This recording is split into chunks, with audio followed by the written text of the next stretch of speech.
guys, and welcome back to my channel. As some of you might have seen in my previous videos, I have this cheap dress form that I got at some point to be able to drape clothes on.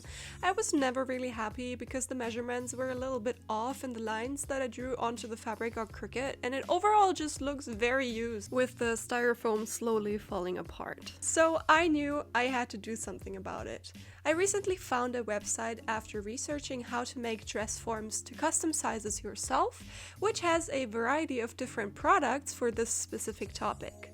If you go to bootstrapfashion.com, this is not sponsored in any way, and scroll down to the two first products, you can actually purchase a custom fit dress form pattern for any body type. Once you click on the product, you can put all the measurements needed in and select different options like posture or curvature of your back. This allows a very accurate fit for the dress form in the end. To be really precise, you can click on fit adjustments and put in more information like bust height, front and back length, and so on and so on. Really nice that they are so customizable. I suggest you ask somebody to help you measuring the different lengths, as it can result in false measurements otherwise. Once you put all your information in, you can select the output of your pattern, which gets sent to you via email in 30 minutes or so. This mail also includes a PDF with instructions. Once you receive your pattern, you can print it out, tape it together if needed, and cut it out of your fabric.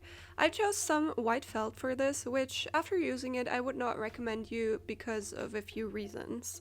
First of all, it stretches. That is a big no-no for this project, as you will stuff the dress form and pull and tuck and stretch the pieces quite a bit.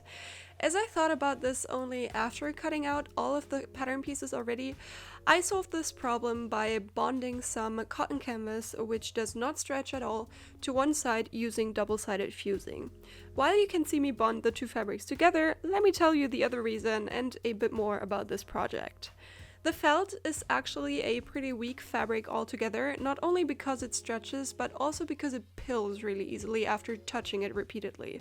I will probably make a cover for the bust at some point because of that. I also had, for some reason, a lot of problems with my camera for this video. Sometimes randomly, while filming, my camera decided to stop filming, telling me it couldn't save my data and asked if it should try to recover it. After clicking yes, it told me it didn't work, so I apologize in advance if some steps are missing later on. That was my camera having issues, and I will try my best to explain to you everything in order, so don't worry. If you decide to bond some stronger fabric to your cover fabric, I'll advise you to put some scrap fabric underneath, as the fusing will bond to anything it's ironed onto.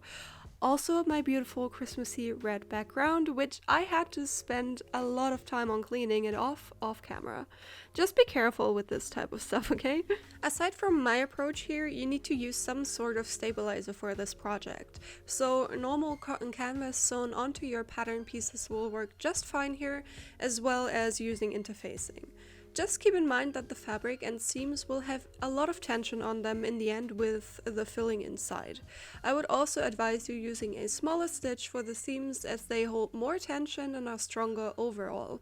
Make sure you use some good thread for this as well. After having cleaned up my background, I made sure to lay down my cotton canvas that I'll use for the fusing before continuing to iron the fusing onto the first side of my pattern pieces. Make sure to check your cotton canvas every time you fuse on it again, that it is clean, as you also don't want to have fusing on the outside of your pattern pieces.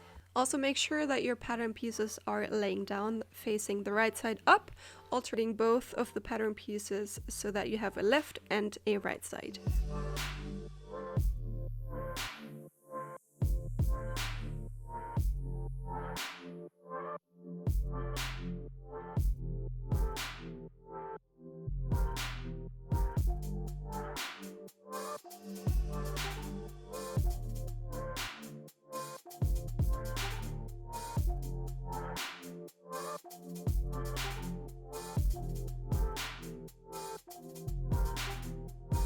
Once I fused the fusible to all of the pieces, I cut them out and peel the paper back, which is very satisfying.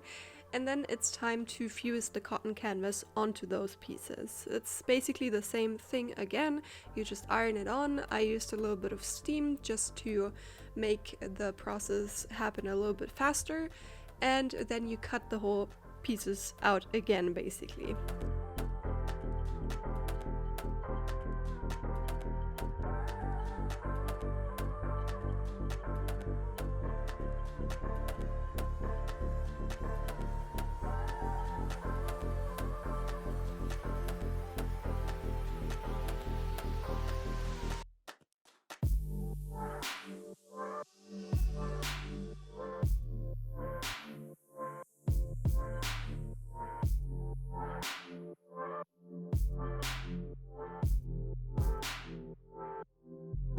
And this is basically what you end up having. So you have a right and a left side, which is really nice.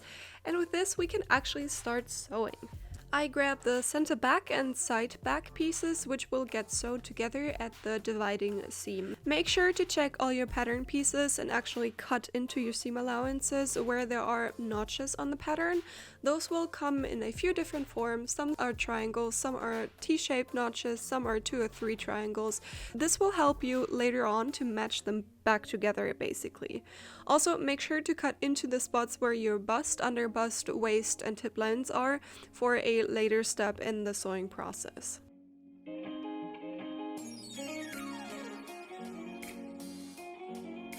Once I sewed the side and center back pieces together, I cut into the seam allowance every few centimeters or so to be able to press the seam open. That's what you do with all the seams from now on. To be able to iron nice curves, I actually made this ironing pad before I started this project, as I was looking for some kind of round ironing surface already. If you are interested in how I made this, let me know if you'd like to see a tutorial on this. It's pretty handy for all sorts of different things, like ironing the hip curvature, cups, or whatever else comes to mind. It's pretty easy, and I made mine out of scraps, so you don't even have to buy any material for this. Just drop me a comment down below and I will be sure to show you how it's done. Once ironed nicely, it should look something like this. Moving on to the front pieces, I grabbed the lower center front and lower side front pieces, as well as the cups. Make sure to check your notches, especially on the cups, as the triangular shape makes it pretty hard to know which goes where. Sew the dividing seams together and iron the seams open as well.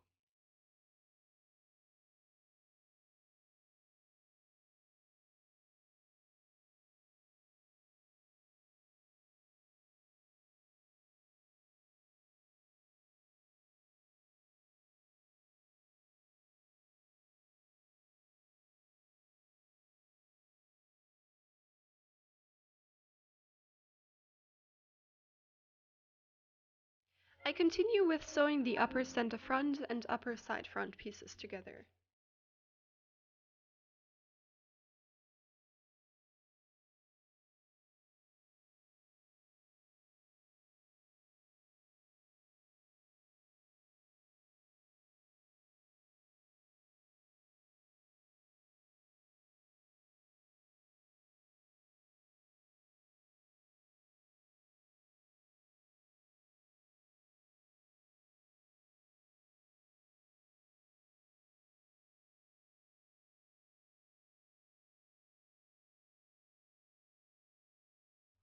Again, compare notches before sewing the cups onto the lower front pieces. For me, the curvier of the two sides match the notches on my front piece, so that's where they go together.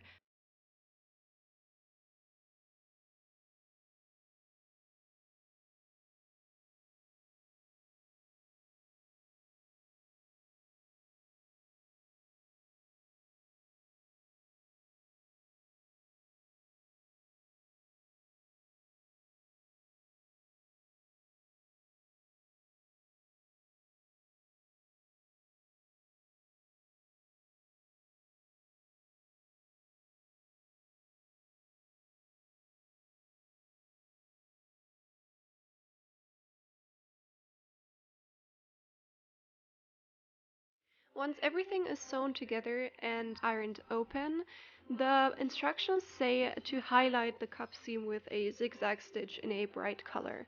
But as I am working with my industrial machine here, I don't have that option, so instead I grabbed some narrow satin band that I had laying around and stitched it onto the top of the seam. I would probably choose a darker color now, but as that was all I had at hand, it is just fine with me. I can always come back and paint the band with fabric color or even hand sew a different band on top. Next step is sewing the upper and lower front pieces together.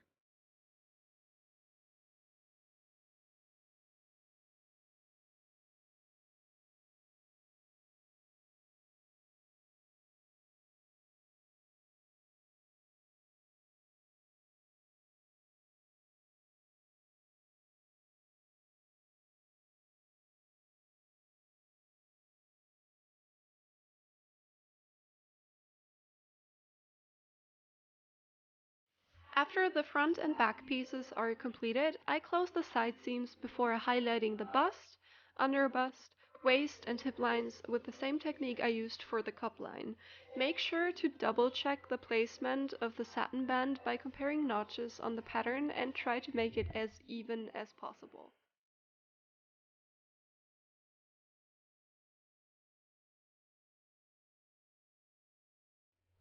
Then close the front middle seam, and you see now why I said as even as possible, because the satin bands should match now. I, for my part, did not really match all of the satin bands, but that's fine, mistakes happen and it's not that big of a deal to me. One thing that is bothering me though is the fact that the curves get indented a little bit by the satin band, as it has no stretch to it at all, and the fabric probably just a tad bit more, and that's why the bust now has this indent there. I will be fixing that at some point, probably by just hand stitching a cotton band on top that covers the gap, maybe even filling it out with polyfill or something. I'll keep you updated on that and will probably tell you in a vlog once I've done that. Next up, I close the shoulder seams before stitching the neck piece onto the corpus.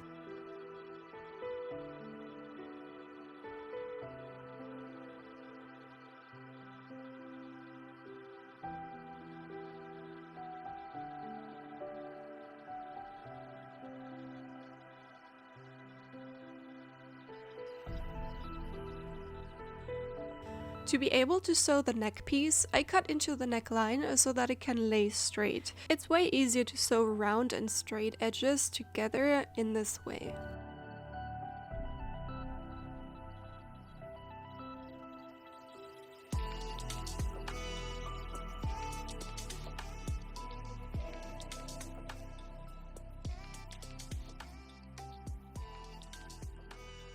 Match the notches on the curvier part of the neck pattern to the seams on the corpus and sew both pieces together.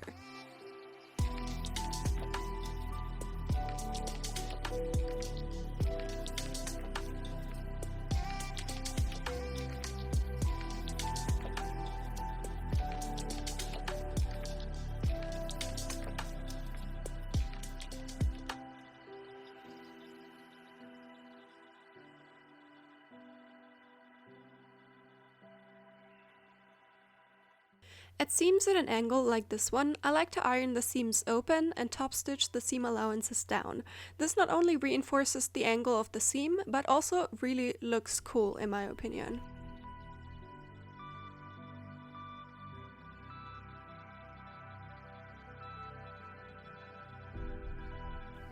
The instructions say to close the back seam now. I recommend you finish the armholes first though, because it gets really hard to sew tiny curves like that if the corpus is basically 3D and doesn't allow as much movement anymore.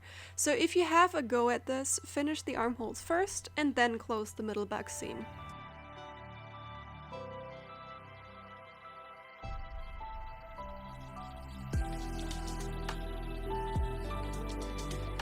For the sake of matching the order in this video though, I continue closing the top of the neck. I also do this by cutting into the straight edge of the neck to be able to lay it flat onto the cover piece.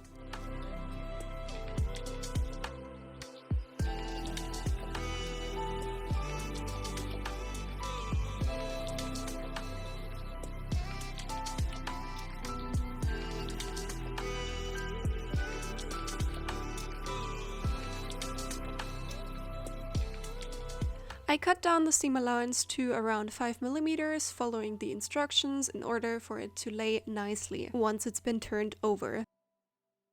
Before sewing on the armhole covers, make sure to choose the right side by carefully matching the notches.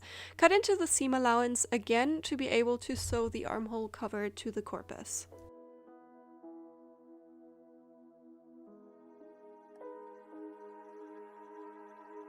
If you have trouble matching notches after you cut into the seam allowance, just take the original pattern piece and lay it onto your corpus to ensure you choose the right one.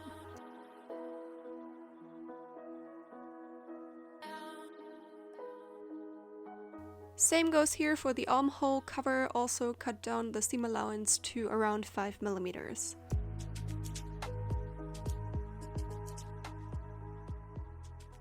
I cut the armhole covers out of the thickest cardboard I could find, and I would recommend you do the same, as these pieces also have a lot of pressure on them.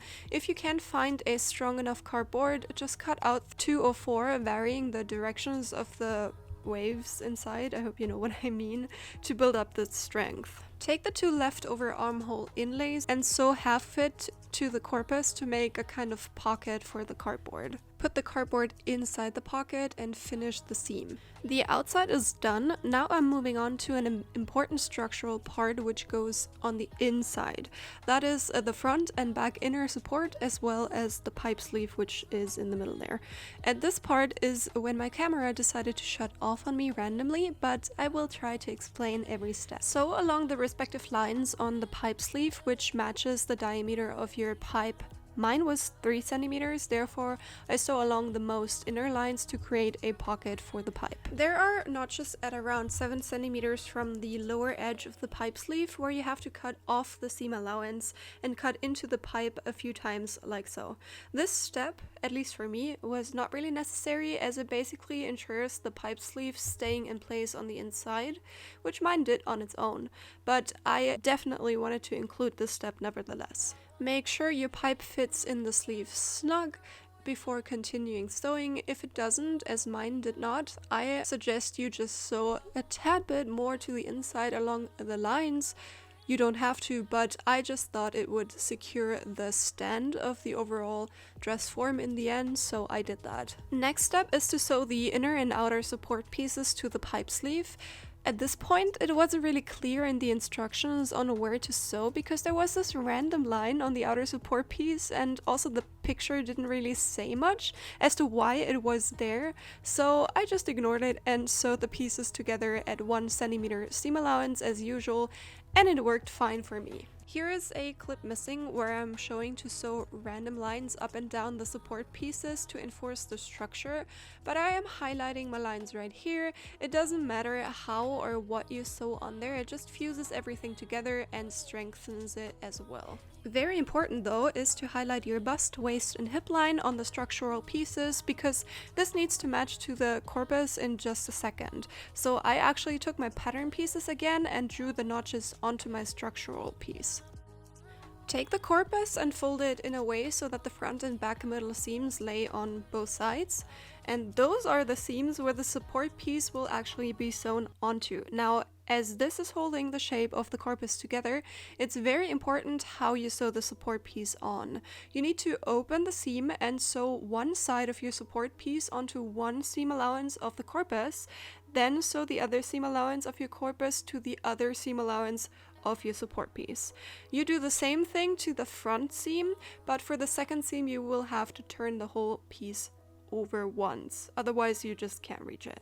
Sounds very complicated, and I'm really sorry that I'm not good at explaining this, but just look and you'll see what I mean. Hopefully you just open it and basically just sew it up and down the front and back middle seams twice.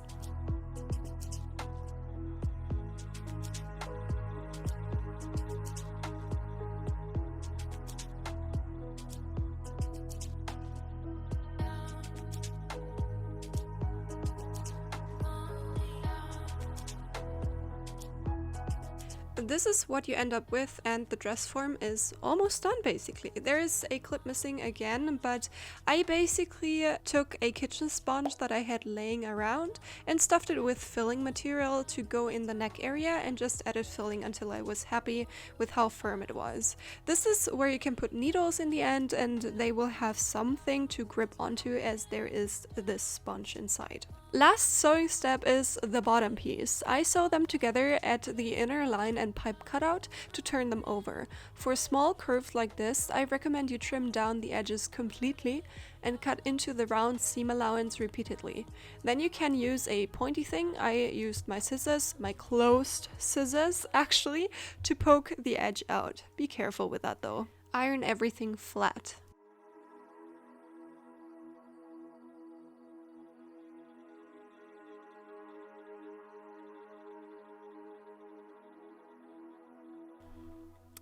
This is how they will go together, and in order to close the middle division here, I put 2 zippers in. You can just top stitch them down and trim off any excess. Make sure to back tack over the trimmed off edge there, and do not open the zipper until you've done that, as your zipper will just go flying right off without a stop there.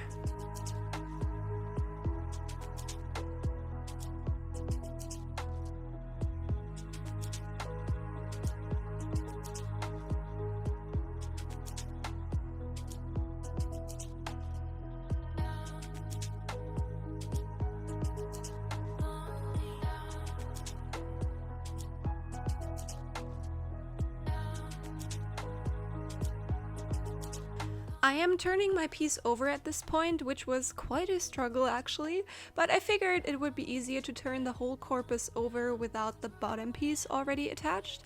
I had to divide the seam, which connects the bottom with the corpus, into 2 stages, as you have to move the corpus out of the way kinda at this point. Anyways, once that is done, it's time to fill the dress form, and oh boy, that was a struggle. I really wanted a dress form that I can work with. Therefore, the filling needed to be firm and every bulge and corner had to be filled so that the measurements matched my body basically. So at some point, my arms got really tired. I started sweating, my filling vanished all inside the dress form, and it just looked like it was barely filled. All in all, get more filling than you think. I ended up using 1 full bag of 1 kilogram filling and around 2 meters of my 3 centimeter thick padding, which I got for my padded jacket. That filling actually is a little bit harder than the other like 1 kilogram bag that you can see here. Filling that is recommended to be used, and I just had a better time using the thicker and like harsher filling. So I would recommend you go for a stiffer type of filling or padding or whatever. You can just like rip it in pieces and just stuff it all in there, because in the end it really matters how stiffly filled your dress form is, and it's way better to work with a form that is holding up its shape basically. So I would recommend you go for a stiffer filling. Once everything is filled up, it's time to put the bottom cardboard in. I actually taped 2 layers of the extra stiff cardboard together, resulting in a 1 centimeter thick cardboard plank almost, which should be strong enough to hold up to all the pressure. Not only from the filling itself, but also the sliding it into place takes a toll on the cardboard. If you have a pipe that is longer than your dress form, like I do, just saw it off where the cardboard goes, because you also won't be able to place the cardboard in general if it's still sticking out of the dress form. If it looks like I'm struggling, that's because I was, and I had to do it off camera because I just simply couldn't do it. I don't know. I had to put it on the floor basically to push the cardboard in there. Just have some patience, it'll work, but it'll take some wiggling. If you find any spots left that needed more filling, you can use the 2 holes in the bottom cardboard to put more in the dress form. Always measure in between to not under or overfill your dress form.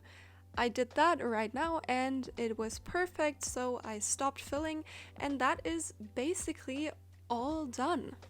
So finally I was able to switch my old, dirty, never really fitting and falling apart dress form out with a self-made, custom-fit dress form that is perfect for draping.